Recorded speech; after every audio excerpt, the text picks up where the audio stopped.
Alright, in today's video we're going to be taking a look at the warrior talents for protection in the PTR pre-patch at the moment.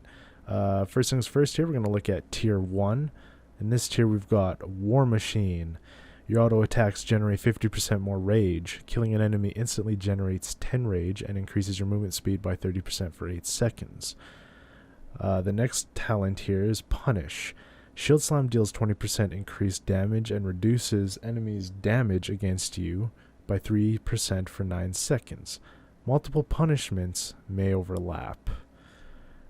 Last one is Devastator. Your auto attacks deal an additional 22.1% of attack power, physical damage, and have a 20% chance to reset the remaining cooldown on Shield Slam. So, I did a build recently before actually no, it was after the talents were changed in the PTR in the last week here. The build included War Machine. The reason why I picked War Machine is because I liked how your auto attacks combined with a lot of haste could give you a ton of rage quickly. But I thought about it, and what hit me was the fact that if you had enough haste and had Devastator, your auto attacks would not only give you a decent amount of rage on its own without the extra 50%, but it could also proc a Devastator proc, which would allow you to use a Shield Slam for free. And that's an automatic 15 rage. And I think overall you would get more rage passively from your auto attacks from having high haste and Devastator, and then getting the free procs for free Shield Slams, than you would just getting 50% more rage by using auto attacks. And I tested that out, and it seemed okay. I didn't like how I kind of sat around. It didn't have much to press when my Thunder Clap and Shield Slam were down, but it intended to work out the way it did, and I think overall it's a good choice. The next choice is obvious, Punish. Having the overlapping reduced damage from your enemy is always a plus. Now it's not a stack, which means it doesn't refresh the cooldown on the debuff for them and then stack, but it does increase what's left by a few seconds. That's what overlap means. So that's very nice as well. Alright, now for tier number 2. Tier number 2 Prot warriors get double time, increases the maximum number of charges on charge by 1, and reduces its cooldown by 3 seconds. Rumbling Earth, when Shockwave strikes at least 3 targets, its cooldown is reduced by 15 seconds. Nothing changed there from BFA. And Stormbolt, a new ability, hurls your weapon at an enemy, causing 16.38% attack power, physical damage, and stunning it for 4 seconds. And I can't remember if this also interrupts. I think it does, certain enemies. But something that Stormbolt will be nice for is PvP, definitely. It'll help you get away in Warzone Gulch. It has many uses in just regular PvP, in attrition, fighting somebody, or even capturing. So I think Stormbolt's a nice choice for PvP all around. I would also say that Stormbolt can be used in PvE on bosses that need interrupts, assuming that it still does that. I don't have access to beta yet, so I can't really test that out for myself. And there's not a whole lot of people on the PTR either. It's really hard to get a group for anything on PTR. Rumbling Earth is really good for Mythic Plus, I'd say, because being able to basically stun multiple people in a cone in front of you can be very, very helpful in order to get away, or to, if you're doing necrotic, it'll help you get away from necrotic, that kind of thing. Very, very helpful. Very helpful and useful in PvP as well. Double time, I personally love double time, because what they've done with our mobility is they've taken away intercept, and they've brought in Intervene as an ability we can use on allies to help reduce their damage, and then they gave us charge back, and we only have 1 charge of charge. and this gives us 2. So I personally like that just because it's really hard to do one charge when I'm so used to having 2, basically. On to tier number 3 for the Protection Warrior. Here in this tier we have Best Served Cold. Revenge deals 20% more damage or 50% more damage when your successful dodges or parries have made it cost no rage. Booming Voice. Demo Shout also generates 40 rage and increases damage you deal to affected targets by 20%. Or Dragon Roar. For Protection Warriors, Dragon Roar deals 170% attack power, physical damage to all enemies within 12 yards. Dragon Roar critically strikes for 3 times normal damage. It also generates 10 rage. I personally don't really know the need for Dragon Roar if you can pick Booming Voice, because Booming Voice is an automatic 40 rage. Yes, now you can't pick anger management to reduce the cooldown on Demo Shout like you can in BFA at the moment, but it's still a 40 rage as well as a 20% damage increase every 45 seconds or however long Demo Shout is. It's honestly a really good choice. What they have done, though, is they've kept Avatar as part of the anger management toolkit, or baked into it, rather. So you can still get, I think it's like 10 rage or 20 rage or something like that off of Avatar every... I did the math, I timed it, every approximate 40 seconds, which is a nice little takeaway from that as well. Best Served Cold... I don't see any use for Best Served Cold still. Yeah, it increases your damage dramatically with Revenge, but it's not as important as getting Rage from Demo Shout, for example, to be able to use your active mitigations, you know, like your Ignore Pain and your Shield, not Slam, Shield Block. Things like that. I would have to say that Booming Voice here is probably the best choice. They never took that away, so I think it's still the best choice. On to the 4th tier for the Protection Warrior. Here we have Crackling Thunder. Thunderclap's radius is increased by 50% and it reduces movement speed by an additional 10%. We have Bounding Stride. Reduces the cooldown on Heroic Leap by 15 seconds. And Heroic Leap now increases your run speed by 70% for 3 seconds. Very nice, very nice.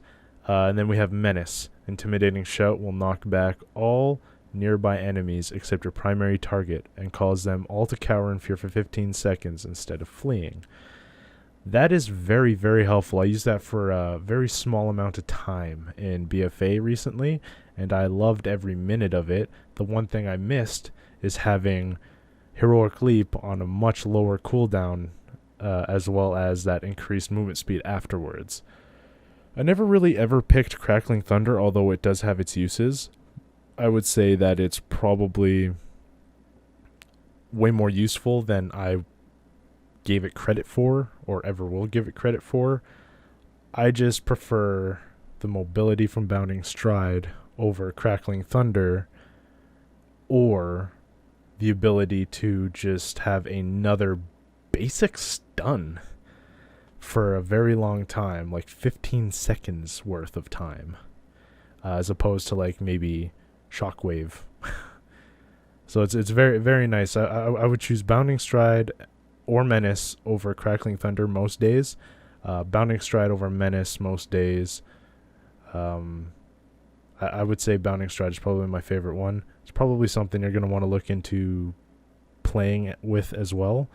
Again, though, it could be just situational. Really depends on what you're doing. Let's move on to the 5th tier for Protection Warriors. Here we have Never Surrender. Ignore Pain prevents 40% to 100% more damage based on your missing health.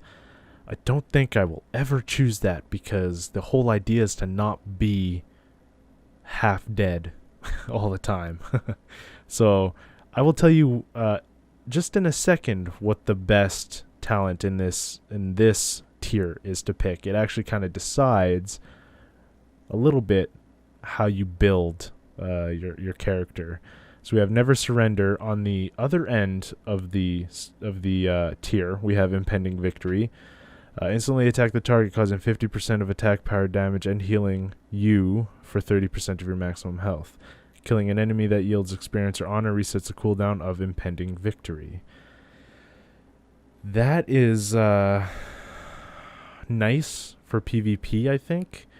Don't think I would ever use that in PvE. I don't think anyone will ever use that in PvP. The obvious choice here is now Indomitable, because Indomitable increases your max health by 10% like it does in BFA, but now it also heals you for 1% of your max health every 10 rage that you spend.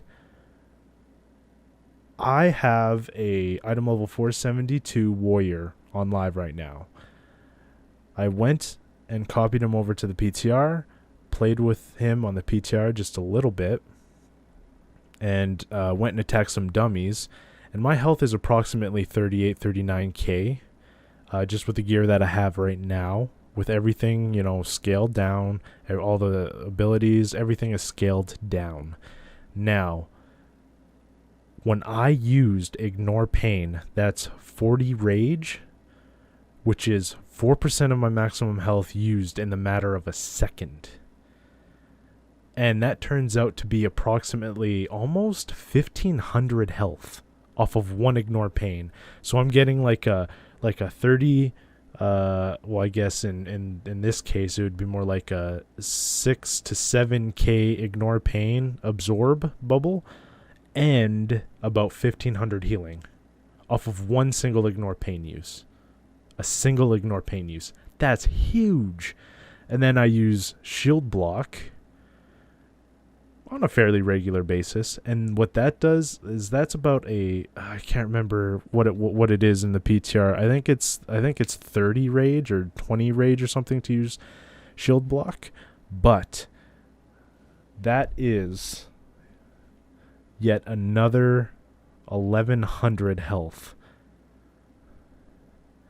Now, you put those together, that's like 2,600 health off of using those two abilities in like 2-3 seconds. And then you use Revenge on a constant basis to rage dump if you have rage. That's another 744 health. That's only if you use it when it's not free, though. If you use it when it's free, it's going to be a lot less, of course. But just to give you an idea, Indomitable is what we're going to be building in this new expansion. I guarantee it. It dominates that tier row by a ton.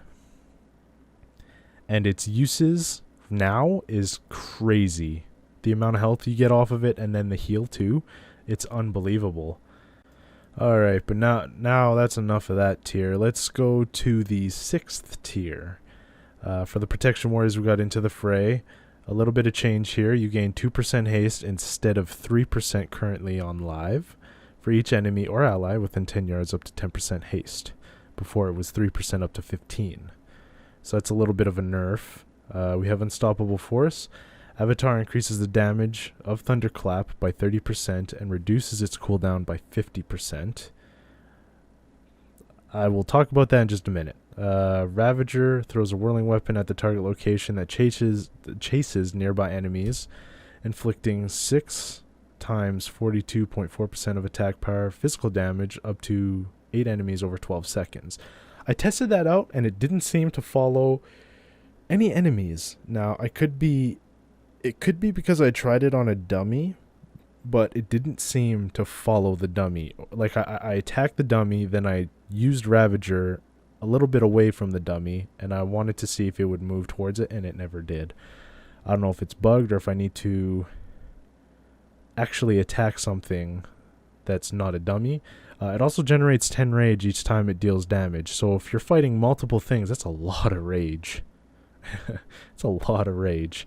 However, I don't think Ravager is going to be something we're going to want to do here. Like I talked before about Unstoppable Force, a very good combination is going to be Unstoppable Force and Anger Management. and I'll tell you in just a second here. Our last tier for the Protection Warriors, Anger Management. For Protection Warriors, 10 rage you spend reduces the remaining cooldown for Protection Avatar and Shield Wall. Like I said before, it used to also do Demo Shout, and I think something else, I can't remember. And Last Stand, I think it was. Yeah, it was Last Stand, and it was Last Stand and Demo Shout. They took that away, though, but it does it by 1 second. What's nice about this is they're still not taking away the Anger Management Unstoppable Force synergy. So you're going to want to pick Unstoppable Force, because Unstoppable Force will give you Avatar increasing the damage of Thunderclap by 30% and reducing its cooldown by 50%. And then Anger Management will give you Avatars more frequently, so that you can use Thunderclap at a reduced rate and a higher damage output. And if you keep doing that, you're just giving yourself more rage quicker, more damage on an AoE basis quicker, which in turn will let you use more Ignore Pains and shield blocks. And if you get too high in rage, you can use Revenge. And what that ends up doing is not only are you giving yourself reactive mitigation, but you're also making use of Indomitable, healing yourself over time because you're using all this rage that you're getting. And that's a very good, I think, combination to have. Now, Ravager could be another choice, although it's a 45-second cooldown and there's nothing that reduces that. So when you use it, you're using it, you get a bunch of rage for like 12 seconds, and then you gotta wait another like 33 seconds in order to get that again. And there's a lot in between there that you can do to get your rage, but I just don't think it's as viable. You also have Heavy Repercussions. I tested this out on the PTR. Doesn't seem to be worth having. Kind of seems like all you do is basically use Shield Slam not enough, so your shield block doesn't stay up that much. I remember a time back in Legion when this was just amazing, and I loved using it, and it was my favorite talent with Vengeance. It was so good. I loved it. Unfortunately, the devs don't seem to think so. So, we're stuck with having Anger Management or maybe even Bolster. Bolster is still a very, very attractive choice. Last Stand's cooldown is reduced by 1 minute, and it grants you the shield block effect for its duration. Very attractive. Unfortunately, my problem is that in order to have a decent amount of rage coming in when you need it and when you want it, I feel like you still need Anger Management and you still need Unstoppable Force, that synergy, in order to get a good amount of rage coming in. And then if you have Devastator, you need haste for that, and I don't think it does much else. Like I said, you could do War Machine. I just don't think that it's a better choice over Devastator. But like, if you didn't choose Anger Management and you had a whole complete different setup, Bolster might be the way you want to go, because when you're using shield block and you're all out and then it falls off and you still got like a good 5 seconds before it comes back, you're kind of screwed. That's when this really comes in handy. You could press it, and for like 15 seconds or however long Last Stand lasts, you have shield block, and you can just focus on getting rage and spending it on Ignore Pain, and like spamming Ignore Pain and Revenge, and then getting the benefit of healing from Indomitable. It's actually pretty amazing. Alright, now with everything being said, your talent loadout or your talent build is probably going to look like this. Devastator, Double Time, Booming Voice, Bounding Stride, Indomitable, Unstoppable Force, and Anger Management. Again, the reason why I went this route is because Devastator giving us more chances for shield slams depending on how much haste we have, which I don't know what it's going to be like at the start of the expansion, but later on in the expansion we should have a lot more haste, which should give us a lot more shield slams, I'm hoping. So that's more rage, more uses of ignore pain, shield block, all that good stuff. Double time, because getting around is key. Mobility is just amaze balls. You kind of want that as a protection warrior. It's part of our toolkit. It always has been, and I don't want it. I would rather not have it taken from me. Booming voice, because being able to use demo shout to reduce how much damage somebody does to you, as well as giving you 40 rage right off the bat. To use your active mitigations is very essential. It's a necessity. Bounding stride, obviously the lower cooldown heroic leap with the increase in speed afterwards is always nice. Again, in that tier you can choose whatever you want. Situationally, it depends on whatever you want, really. Indomitable is going to be a no-brainer, because the more ignore pains and shield blocks, anytime you use any rage really will heal you over time, and the more rage you spend, the more health you will heal. It's a no-brainer. That in this tier, that's what you're going to want to pick. Unstoppable force, because the avatar usage on a lower cooldown with the increased thunderclap damage and reduced thunderclap cooldown is always so nice. That synergy with anger management, which is the next choice, will just be essential. It's going to be something that you're going to want to pick. Having avatar on a quicker use than any time before, as well as your shield wall, is just going to be super nice. Those are very key to defensive mitigation and survival overall. And I think in pre-patch, that's probably what you're going to want to choose. It will change over time, and I hope to make videos as that happens. So we will have to see regardless. And that's it for the video. Just a look at the warrior talents for protection specialization coming in Shadowlands. Currently out on the PTR, because the pre-patch was pushed to the PTR about a week and a half ago. If you want to have a look at it for yourself, go right ahead. If you have it downloaded, just jump in there, create a character, and test things out. If you don't, it's as easy as just downloading the PTR and testing it out for yourself. I also want to take a minute to thank you guys for watching the video till the end. It means a lot to me.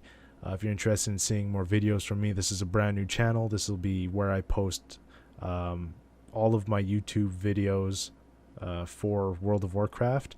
They'll be going to Twitch first on Mondays, and then they'll be on YouTube on Wednesdays for everybody to watch. So if you're interested in that, please hit the like button, please subscribe, please share, do all those things. It helps me out a lot. Thumbs it up and whatnot. Thank you all for coming by. I hope to see you in the next one. Take care out there, and happy tanking, friends.